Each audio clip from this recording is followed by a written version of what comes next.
everybody. Welcome to our webinar today. We are Surrogate First, and we're presenting what to expect in a match meeting. I am here with Ashley Mareko, and she's our Surrogate Program Director, and we're so excited to speak with you guys today on this topic. Hey guys, I'm Ashley. I am a 4-time surrogate and the intake director, and I am honored to be able to help hundreds of families through the match meeting process. And so I'm definitely excited to be interviewed by Jasenia. We'll share our a slide and then we can get going. Yes, and I wanted to let everybody know we're so sorry that Max was not able to attend today. He is affected by the hurricane that's going on in Florida right now, so we're really upset that he's not able to be here, but he will be able to be on our future webinars, so hopefully you guys can stay tuned for that. And we just send prayers to everybody that's dealing with the hurricane right now. Yes, definitely. It's really sad to see all of that. I saw some videos, and we have several staff members that are out in that area, and so yeah, we definitely are, prayers and love is being sent that way to everyone affected with that in Florida. Yes. And so we're going to go over some of the things that we're going to talk about today. So we're going to talk about different subjects to do with the match meeting. So what type of relationship, different things to do, pregnancy questions, timeline questions, delivery, IVF information, vaccination, special requests, all those different topics we're going to talk about today. So we're so excited to do this for you. Definitely. And there's a lot to cover because a match meeting takes like at least an hour. And it's a very like awkward situation of like a married at first sight kind of thing. And so I'm glad that we get to cover this topic. It is definitely a question that intended parents and surrogates have about like, what happens in a match meeting? What are we supposed to, communicate in a match meeting? And unfortunately, I had a pretty bad experience my first match. So we'll definitely get into that and talk about that. Yes. I'd love to share a little bit about Surrogate First. If you're joining our first webinar that you've been to with Surrogate First, it's important to know a couple things about us. We were started in 2018, and we help a little under 100 families last year, and we hope to help just a little over 100 families this year. We definitely have a staff of like 15 staff members, and we are all over the country. Couple things that are unique to us is we do have for surrogates a build your own package where you're able to be educated about the compensation and then decide for your base compensation what that looks like, along with several other items on the comp that you can kind of decide where you would be at for like invasive procedures, childcare, lost wages. There's several things that we, will go over. And actually, I think that webinar is coming up in a couple of weeks where we will break down compensation and then what to look for, what to think about when you're building your compensation for your journey. We also that's going to be our webinar. No, sorry, I was going to say actually be our next webinar in 2 weeks. Surrogacy compensation and benefits explained. So we're so excited to bring that to you guys as well. Thank you for actually having like the info. No, it's okay. It's been a crazy day for me, so I appreciate that and your patience with me. So a couple things for the intended parent side. We have a no match, no fee, which basically means 4 things need to occur in order for us to consider it a successful match. One would be that you accept a surrogate's profile. She accepts your profile. The clinic accepts her medical records. And then we do an in-depth match meeting, like the one we're going to be going over. At that point, we consider it a successful match. And we would then start the case management process and invoice for part of our agency fee. The other side of it is we have about a 6 to 10% acceptance rate. It's not, unfortunately, there is the ASRM guidelines. And so as we follow those, a lot of times people are not qualified in that aspect. And so, or we work with them to become qualified for that. But those would be things like background checks, medical records, psychological evaluations, drug panels, interviews. And then we do also screen our intended parents for our surrogates just to confirm that background checks and that they meet with a site consult and things like that to just make sure they're ready for the journey ahead. So that's a little bit about us.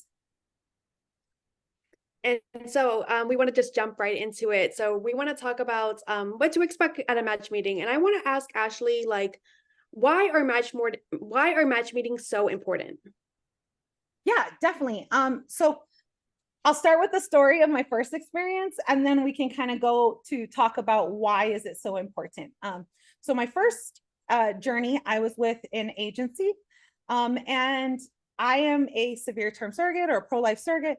And so that was something that was important to me that me and the parents matched up on. And I asked the agency, they said, I have a wonderful family for you. They told me we all matched up on all of our points. They were told the same thing. And during a match meeting as a surrogate or an intended parent, you never want to bring up the hard topics, you know, like you don't want to talk about termination. No one ever wants to talk about it. And so unfortunately, we thought we were a perfect match for each other. We started to build a relationship. We were going through the process. We got to legal and found out we were on completely opposite ends of the spectrum. And unfortunately, it's not that in any way was I judging them, but what I was comfortable with my body was completely different than them. And so we ended up having to break the match. And that is like one of the worst case scenarios because parents have went through paying for medical screening, legal, and I'm not sure what exactly we thought was going to happen if one of us was going to buckle, but there was no compromise. Yeah. We were both set in our ways. And so they should have been matched with a surrogate who was with them on the same beliefs, and I should have been matched with a parent. Unfortunately, I left that agency right after that, and then I went on to have my next my next successful journey. But that's why match meetings are important. It's a time for you guys to understand if you are going to be a match, if you're going to be evenly yoked on things like communication, termination, vaccination, you know, who's going to be in the delivery room. Obviously, at that point, you guys are strangers, but what are you open to if that, you know, happens? We also want to discuss if there's any blackout dates, how many embryos are going to be transferred, how many attempts at transferring. There's so many things that we can go into, but that's why match meeting is important, because once you've got to that match meeting, the next things are going to be medical screening where you travel out to their clinic, or legal when you guys are doing your contracts. And so you never want things to pop up at a later date and realize you guys aren't a comfortable match for each other. Yes, of course. And it's such a serious decision. And I think a lot of people take it very lightly. They're like so excited to get matched. They just want to pick the first profile. They want to go, go, go. Yeah. But I think it's a really serious decision. You want to go through the profile and see if they're the perfect match for you, for sure, because it's a long-term decision and it's really important to discuss all these important topics. And I also wanted to ask, like, how does the agency help facilitate the conversation? Because usually you do match meetings or Max or different people at our agency. And how do you guys help guide the conversations? Yeah, of course. So we actually have a report that we have to fill out during the match meeting to make sure we cover all the important topics. And those will be the topics that we discuss in this webinar. And so we're filling it out as we're having everyone verbally agree. Now, most of our profiles are like 12 to like 14 pages long. So there's a lot of information that parents are reading, surrogates are reading about their parents to get to know each other. And while we do have like over 90% success rate with match meetings, there are some times where things come up that we weren't aware of. And so having that verbal agreement is so important. So we'll follow that itinerary, make sure we ask all of those questions. We're also there to facilitate those tough questions. So if there's things that a surrogate or a parent wants to know about the other party, but they don't want to bring it up uncomfortably, we're able to bring that up, and we kind of know each client. So we're able to kind of just discuss that. And then a lot of times we're there to break the ice, or I find myself bringing things up that we know about the clients. Like, hey, I remember when you guys were planning this vacation, or you did this, or, you know, I remember, you know, meeting with you, or, you know, maybe Max told me about some things. Like, would you like to share that? And it's just to help, because not everybody is an extrovert. And so we want to be able to get those questions, everybody see themselves, and then just to help introduce and like kind of just support that relationship, because that is such a big appointment, that first one. Yes. And so I know, like, at the beginning of the match meeting, like, everybody introduces themselves. They say some basic information like, oh, I'm from Florida. Like, they talk about their careers, they talk about their lifestyle, and then they go into the more serious questions like what type of relationship you would like to have, what type of communication do you expect during the surrogacy journey. So I would guess say like I'm losing my track of No worries. It's okay. So I guess I was trying to say, like, how do you bring up those conversations where we talk about like what type of relationship and how do you guys make a good match? Yeah, of course. I mean, first and foremost, we should, you know, really acknowledge the fact that a lot of that comes at the very beginning, right? So I always tell surrogates, please make sure that you are completely honest of what you're looking for, who you are, what is that, for you in this journey. And then the same thing on the intended parent side, fill out what you're looking for, what you're comfortable with, the communication, the relationship. We want to know before, during, and after. Those are on the profile. And so that's where we get that solid foundation of like, what is, each person looking for. So that's definitely where we start off with, is at the very beginning. I tell intended parents and surrogates all the time, make sure that you are not answering to what you think the other party is going to want. We want to make sure that you are answering it true to yourself. And so we're understanding, like, if organically this grew, obviously we don't know if we're going to be lifelong friends.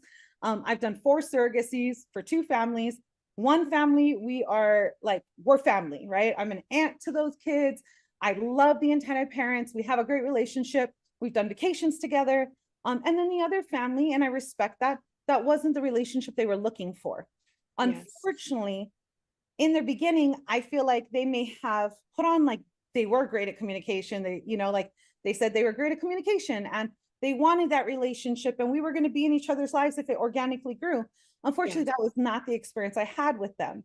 And so it's really important that either surrogates or parents have a self-awareness of what they're comfortable with, because I would have been okay if that's not what they wanted, but I went into it thinking, okay, it's going to be just like me and Andy's relationship. Like, this is going to be amazing. And had I known, I would have prepared my heart a little better and I would have prepared my expectations for that meeting. And so, I mean, that's kind of what I do. What about you guys? When you did your match meeting, what did you guys kind of discuss with relationship and everything? So one of the things with my intended parents that really stuck out to me is that they wanted to have an ongoing relationship in the future. And they wanted to have frequent communication. They allowed me to go to the baby's birthday party and have the communication after the process. That was really important to me. They said they would love to attend appointments. They would like to be involved. And that was something that we discussed. We also discussed like our lifestyles, things that we like to do. And we had a lot of things in common.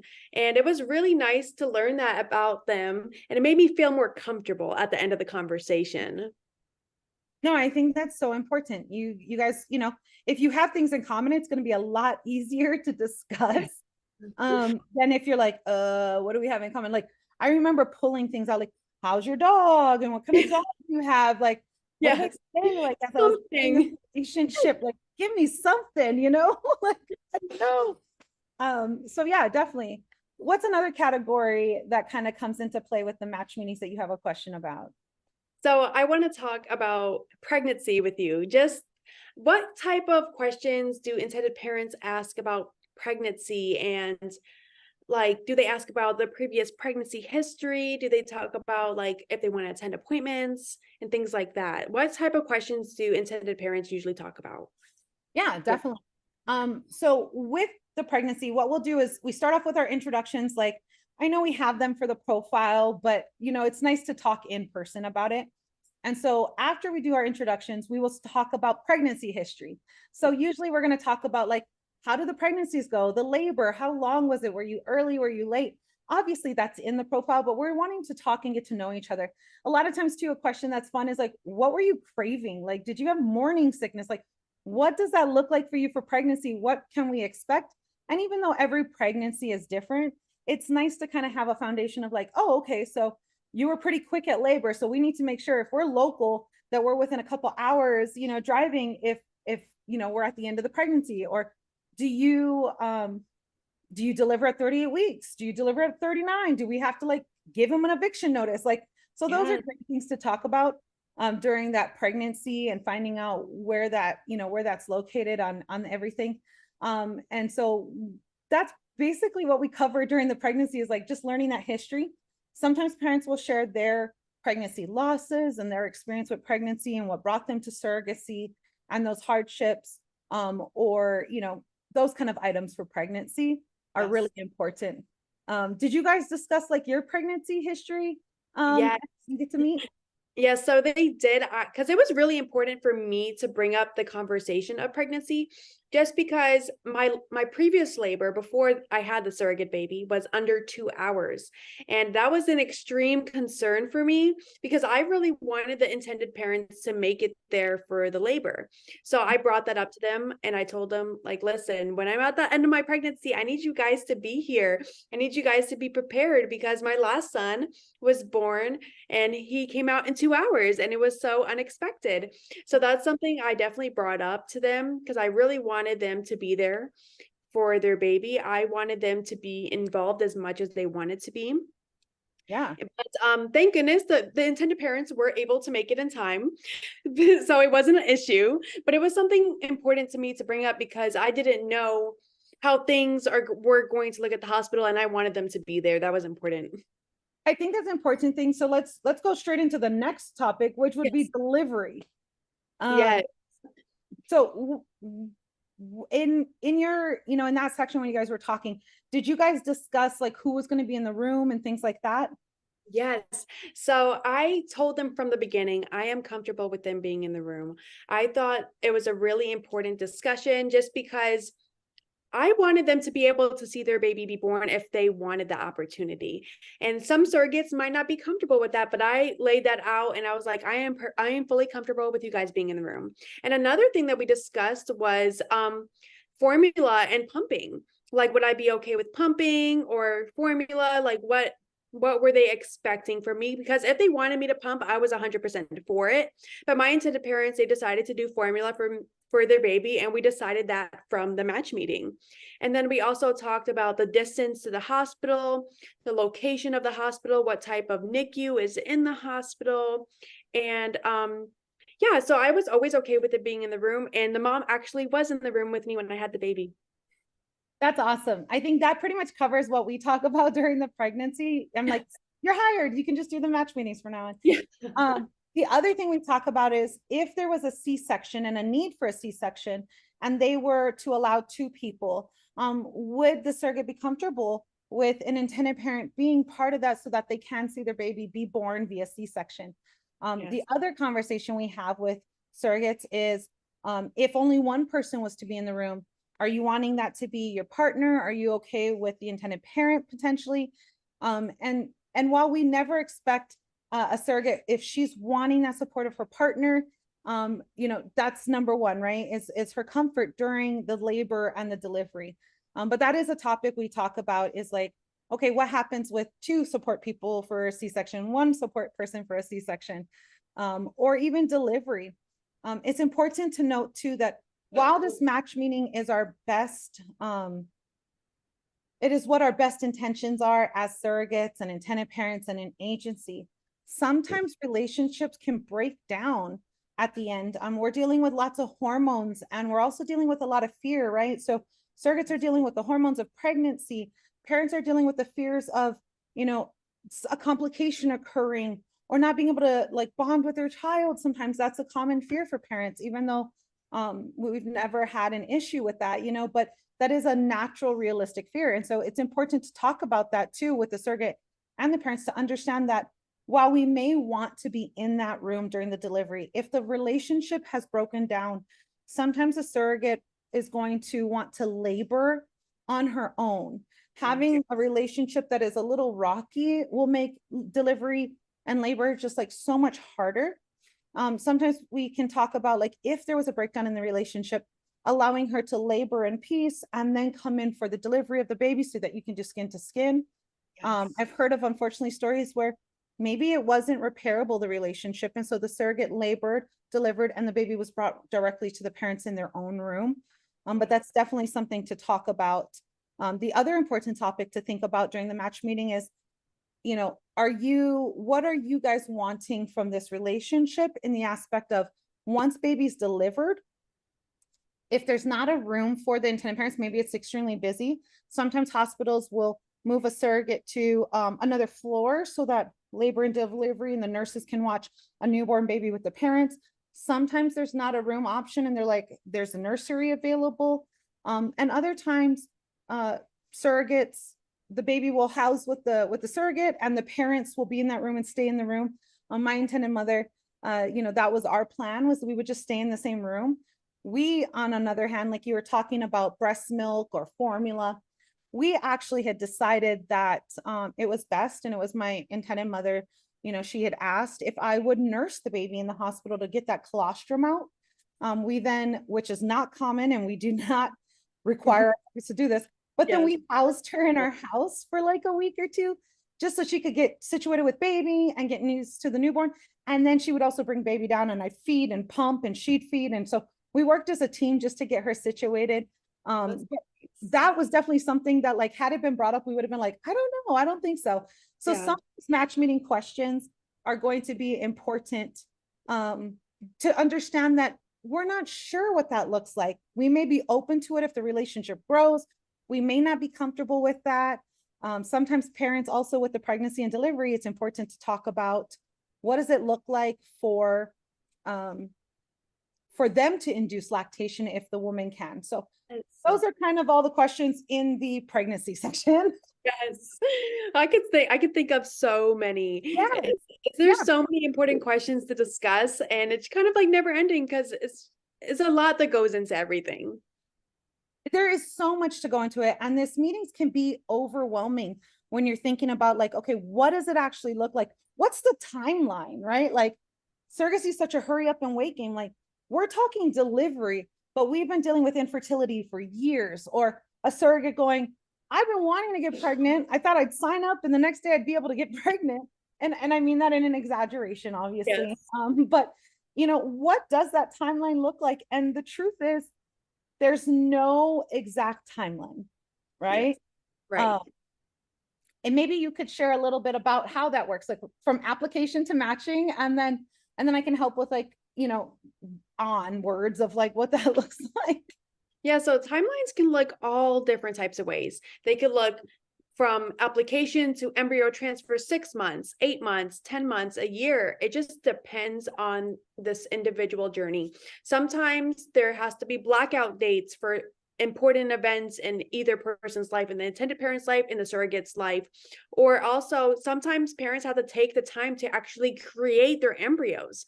Sometimes they'll have some embryos, but then the doctor will be like, oh, I don't think we should use those. I think you guys should do another IVF cycle so we can create more embryos. So that is something that affects the timeline. Also, like the blackout dates, waiting, if for some reason a surrogate has to have surgery and there is a waiting time after that, or there's so many different things that can affect it.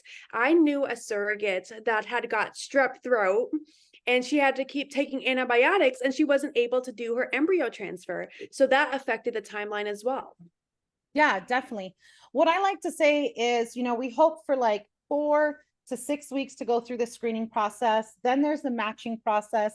Another like 2 to 4 weeks for medical record review. So when we do these match meetings, we're going to talk like, hey, we're at the match meeting, which means the clinic has already proved the records. And so it's time to move on to the next steps. And so it's usually about a week or 2 after the match meeting where we're gathering paperwork, we're funding escrows, we're making sure everything is taken care of. And then we are introducing everyone to their case manager. At that point, we have to wait for a cycle. So we're looking at the dates and we're going, okay, after the next start of your cycle, we're going to go between 7 and 12 days to the clinic to do your transvaginal ultrasound, or maybe a hydrosonogram or something like that, where they can kind of check to make sure the inside of the lining of the uterus, everything looks nice and clean and smooth. They're going to do FDA labs. And then from there, you're going to have to wait a week or 2, and then you get clearance to start legal. At legal, we're looking at about 4 to 6 weeks, depending on how long it takes to draft the contracts and how many changes are needed. Usually at the legal part, we've taken the match meeting notes, right, of everything we agreed upon, and then we're taking the signed compensation from everybody and we're turning it into the legal team. And that's where they're going to draft the contracts. Everyone's going to work out things. It's customary to like everyone to kind of agree upon like all of it beforehand, so that we're not at that legal stage and finding out that the match is going to just dissolve. Once that legal clearance has been given to the clinic's able to then schedule the actual transfer. And so then we're at like 2 to 4 weeks. So when we're looking at the match meeting, we're going to talk about that. When do you guys have blackout dates? Can we get started as soon as possible? Where are we looking at? And then we talk about a realistic timeline. So we always say from the time you match to the time of pregnancy could be 4 to 7 months. Now Yeah. things happen, like you said, TSH levels could be high. There could be a polyp, a cyst, something Yeah. that needs to be removed. We could have, you know, labs out of whack. And so we got to get vitamin D or iron or things like that. And so ideally we want to be at 4 to 7 months, but things can come up with the human body. Maybe an attorney goes on vacation, or, you know, we've seen everything. So Mm-hmm. we talk about that timeline. And during that timeline in the IVF, you know, at that possible, you know, at the timeline, we also want to talk about, I believe, if you can kind of remind me. Yes. So we want to talk about the IVF and clinic information. Mhm. Yeah, so some things that I think about when we're talking about this. So at SurrogateFirst, we do send the medical records to the IVF clinics for pre-approval before we match anybody together. And I wish more agencies would implement that, because it definitely saves a lot of heartache. Because you don't want to match with a surrogate and then sending her records to your clinic and then she's not approved for your clinic. So that's totally heartbreaking. So that's what we do at SurrogateFirst. But some things to consider is, how many embryos are we planning on transferring? That is a huge topic. Can you shed some more light on that? So at SurrogateFirst, we only recommend and we support a single embryo transfer. And that's just because when you do transfer a double embryo transfer, it's not that it's going to increase the you know, chance of success of, like, you know, one healthy baby. It just increases the risk of double embryos, so double twins, you know, and multiples. Also 2 to 5% of the time an embryo can split. And so you want to make sure you guys understand that and you're comfortable. And speaking of the splitting, we want to talk about what happens if one embryo goes in, it splits, and now you have twins. Are both parties comfortable carrying twins or supporting the surrogate as she carries twins? And what can come from that? That is a topic that should be talked about with your agency, both the intended parents and the surrogate, because you want to understand that. On one aspect, multiples are higher risk, and there's a, you know, there's a risk for preterm labor and premature deliveries. On the other hand, if at any point you try to reduce the pregnancy, even by one fetus, you can risk losing the entire pregnancy. And so that's something that needs to be talked about, because you want to make sure that it's everyone's best interest, everyone's comfortable with that. Yes. We also kind of want to talk about how many transfers are you willing to take? You know, people don't realize that embryos, you know, embryo transfers fail. Yes, I've seen many people do 2 embryo transfers unsuccessfully.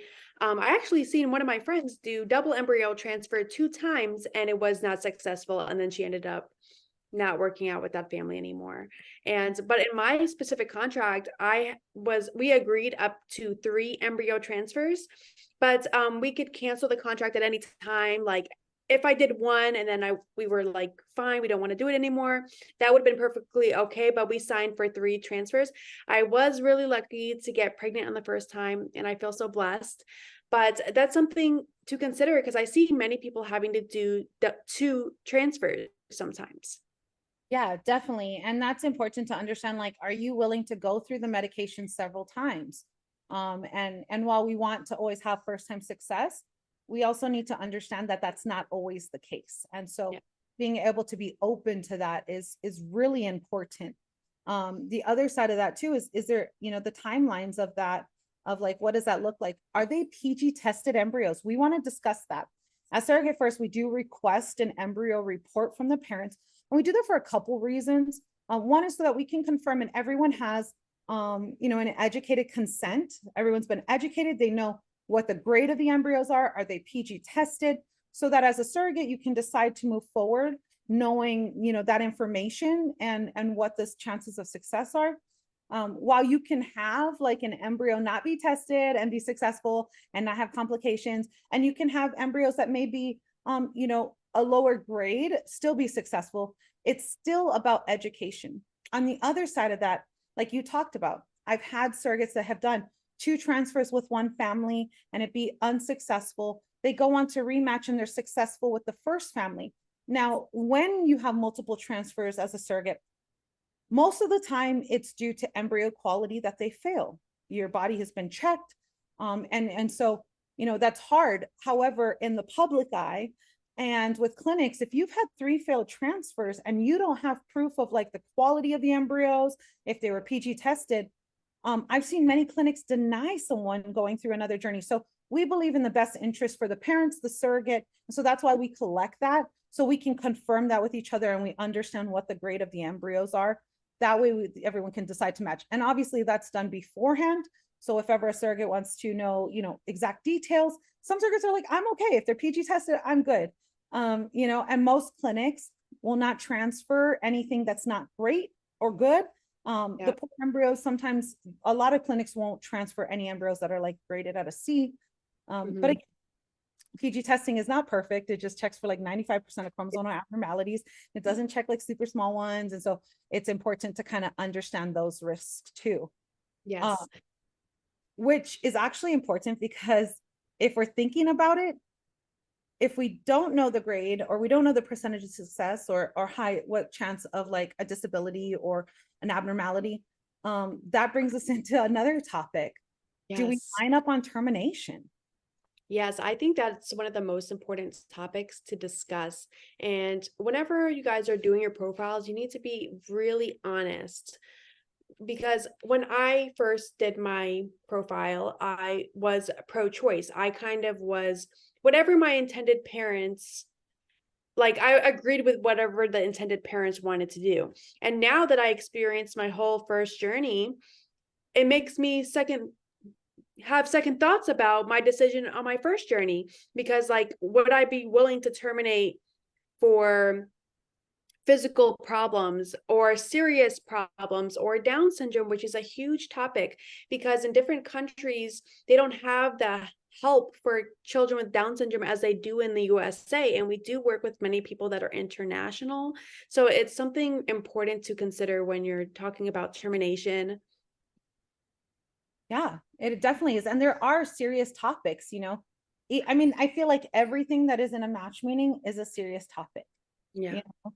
We discussed in that previous category the things that pertain to IVF and the clinic and timelines and what kind of birth control you're on for your timeline, or when was your last cycle, so we can kind of get all those things. But there also are topics like you were talking about termination. Another one is COVID vaccination. Yes, that's what I was gonna say. That's like a really huge debate in the surrogacy community. Yeah, and at SurrogateFirst, we firmly believe that if people are educated, they can make that decision themselves. So we don't require our surrogates to be COVID vaccinated, and we never have. We believe that it's important to understand that. But also along with vaccination is to think about, are you comfortable with the flu shot? Yes. Are you comfortable with the Tdap at the 3rd trimester? Like, these are important questions to discuss. Along with serious topics, if you have HSV, herpes, understanding, and the parents understanding that if there's an outbreak, you're not going to be able to deliver vaginally. Are you comfortable and confirming that you're comfortable taking the medication in the 3rd trimester so that it suppresses the outbreaks? That's another question, like that's important. Can you think of any other questions? I mean, I know there's tons and we could be on here all day, There but are so many. I think we have some written down. I just wrote a few down on the next slide, I believe. But I'm trying to think of any serious ones. I think one of the most serious ones to me is the surrogate going to be allowed to hold the baby after delivery? yes. That is a huge debate in the community. And I personally, if intended parents told me straight up I would not be able to hold the baby or see the baby, I could not move forward with the match. But that's just a personal preference for me. No, neither could I. I don't do this for the compensation. Like I'm good at where I'm at in life, and I'm what you probably would call at this point a low comp surrogate. But that's not what I did it for. And I've grown this little human for 9 months. I know he's not my baby. He's not mine. I know I'm giving him back. But there's something about, for me, knowing that they're going to be there and do their best to be there for the delivery, so I can have that closure watching them meet their baby for the first time and getting to like watch all of those feels and know that it was worth what I put my body through, my mind through, and emotions. And the other one is being able to say goodbye to them, being able to look at that. I think it's so important. And had, had I, ever matched with a family and they were like, we don't want you to see the baby. We don't want to keep in contact after the birth. Now I respect that, but I Yes. would not be comfortable moving forward because I'm nosy. Like I want to see this baby and watch you guys. And even if it's not forever, I still want to see like, Yes. what I went through and what my family went through, like getting to see the joys of that labor of like watching this family grow even from a distance. That's super important to me to know that I would feel like a commodity if it was just a financial transaction. Uh, like, what does the Kardashian say? Like Oh, yes. that is not what it's about for me, And Um, for me, it's really important to have that closure. And I feel like if I wasn't able to have that closure, it could have definitely affected my mental health. yeah, it affected my mental health.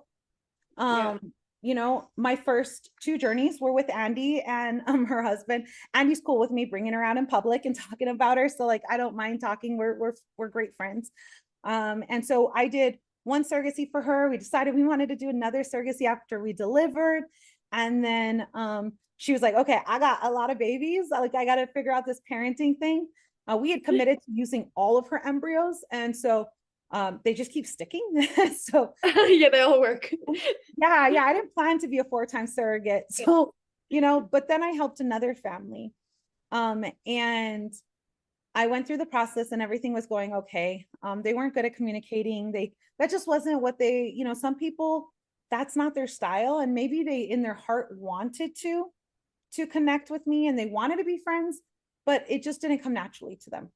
And so we were okay, but we were friendly. But we got to labor and delivery. And Yes. I went to a doctor's appointment with my OBGYN and I was like, hey, baby's not moving today. Like, I know you're going to put me on the NST. Like, let's check it out. And then they saw it and they were like, they weren't comfortable with it. They're like, no, baby's not very active. Let's get you to the hospital. Yes. And so I'm on my way. I'm calling my agency, which is actually my agency, like as like I work here. And then I'm calling and I'm letting them know I'm chatting the parents because they're 13-hour time difference. Yes. And this is like 2020 COVID July, right? And so they had to, Yes. in order to get into the country, they had to go to Cambodia, quarantine for 2 weeks and then get to the US. And they were like 3 to 4 days away. Now, Yeah. they were going to show up at 39 weeks. Yes. And so that's like testing it, so they're struggling because they're not going to be there for the birth of their baby. This is their only embryo. Like they're going through their own emotions and feels. And then they're like in the US, they're the US healthcare system. They don't understand it. So we're trying Yes. to, interpret and to be able to communicate with them. But it went downhill. It went downhill real quick. And I'm going to get to my point. I'm Yeah. sorry to talk too much. No, you're good. You're good. I love it. I love this story. We ended up getting in an argument and a fight. At the time of pushing, my doctor was like, you can't talk to them anymore. Your blood pressure is rising. And if it doesn't go down, you're going to have an emergency C-section. I never had a C-section. And so I was scared of that. I said, we can't communicate anymore. And then at the time of like being able to push, I had my husband call them and live them and then also record with the other camera. And so they got to see the birth of their baby and then it was done. We had agreed upon beforehand that I would nurse and pump. And if they weren't there, baby could stay with me. And like all of these things we talked about. And I'm sorry, I'm going to get emotional because it still affects me. Yes. And instead, because our relationship had deteriorated, I gave birth. They put the baby on me to wipe the baby down. Yeah. And then they took baby away. And it's not my baby. I understand that. But it's that closure of like I grew you and I just want to see your 10 fingers and your 10 toes and pray over you and wish you the best with your life. Yeah, that's sad. A really hard night. I started pumping. And then the next day, they were like, you can go see the baby. The parents are still there. The godmother is coming. But I was so sad because all I could think about was like, this baby was like in my womb, warm and cozy. And then he was out and then he was sitting in, a nursery bed and the nurses were taking care of him, but they weren't holding him. He didn't have a familiar voice or his parents' voice, like I was so sad that he was alone, which then caused me to go into like a sadness. And then the next day they were like, hey, we're not going to need breast milk because we're going to do formula since we weren't prepared for all of this. And so like I had to then just wean. And so I left the hospital. I spent 15 minutes with him in the nursery, just like praying over him and just like, you know, your mom and dad are going to be here soon and you're going to see them. And but the nurses are watching me through the little glass window. I felt like I was a fish in an aquarium. And so like it just wasn't, it wasn't the experience I had. And so I did deal with some depression after I left the hospital. It wasn't, you know, postpartum. It was just more so like I didn't have any closure. And Yeah. maybe have sent pictures to each other. They sent me a couple pictures. I wish them happy birthday. I helped them with the birth certificate, even after all of that, helped them to like FaceTime to show them how to set up the car seat and how it works. But we really didn't have a relationship up until about a month ago when they reached out and said, hey, we're coming to California next year and we'd love for your family to meet him. But I never thought that I would ever get to meet him. And again, he's not my baby. I get that. But when you're doing this for the relationship, when you're doing it for the experience, when you're doing it because you want to help out another family that's been dealing with infertility, like that being cut off for me was horrible. Now, my cousin, she's been a surrogate like 4 or 5 times.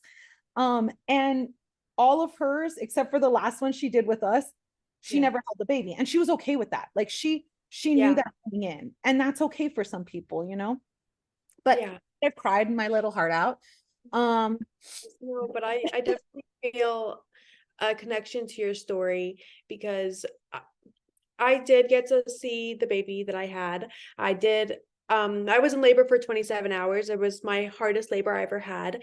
But once I woke up the next day after, because he came at like 2 a.m.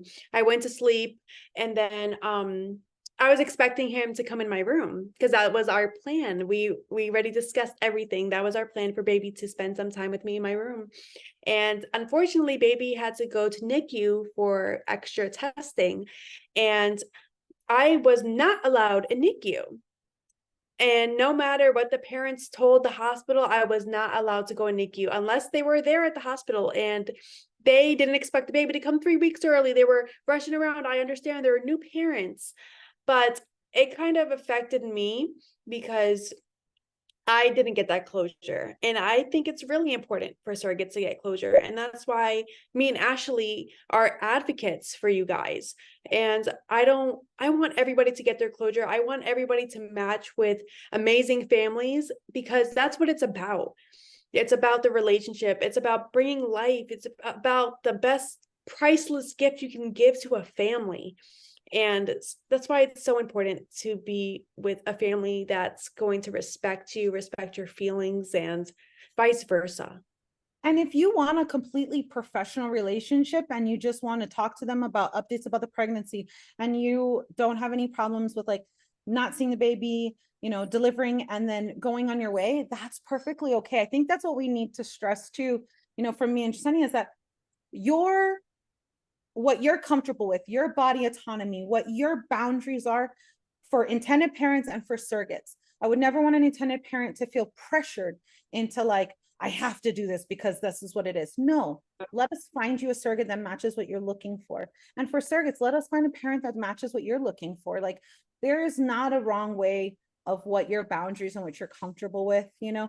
And even though with 3 of the 4 surrogate babies, nursed and we lived together after the baby's born and all of those things, I never built this unhealthy attachment or bond. And some people are worried about that. And so if that's a concern for a surrogate or a parent, then like put that out in the match meeting and then go from there, you know, like, or put it in your profile, confirm it at the match meeting, and then everybody will have a smooth journey.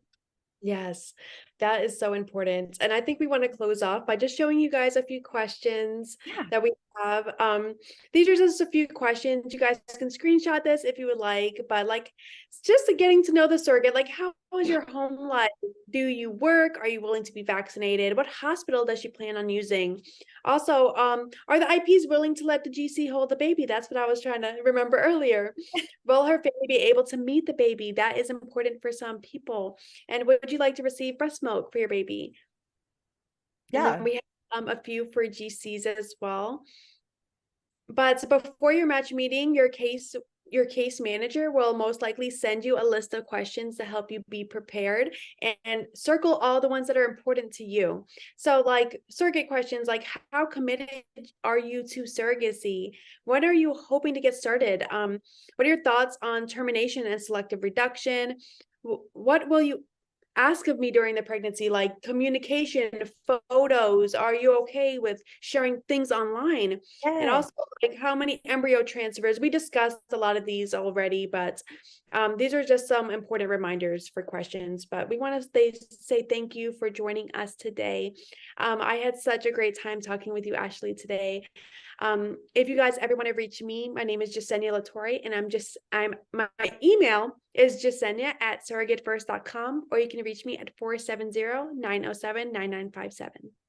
And I'm Ashley, Ashley Mareko. And I have Ashley at Surrogate First. You can reach me on any of my social media handles. I try to answer those. Sometimes those can get buried, but if you email me, I'm pretty good at that. My direct line is 424-567-3703. And so we're here to answer any questions if you're an intended parent or a surrogate. And I guess we just kind of want to make sure that you understand, like we said before, be honest at the very beginning of what you're comfortable with, what your boundaries are. And then make sure that those are brought up. If you're not with our agency or an agency that brings up these items, use this webinar to build out what you want to communicate with your IP or your surrogate, and make sure these topics are covered. You don't want to go into this and find out at legal that you guys don't agree on things that are super important. A lot of things that are little and they're probably minor and it doesn't matter, but there are like several topics like we talked about. So I definitely want to thank you guys for being part of this, and just being here to learn more about the process. So yeah, and thank you, Jasenia. Jasenia does a beautiful job every week on these webinars and the graphics, and so I just thank you for your time, that you have a heart to educate, and with your platform and how how many people follow you, like for them to learn more about surrogacy to protect themselves, whether they're an intended parent or a surrogate. I really truly appreciate all you put into this and the heart that you have for our community.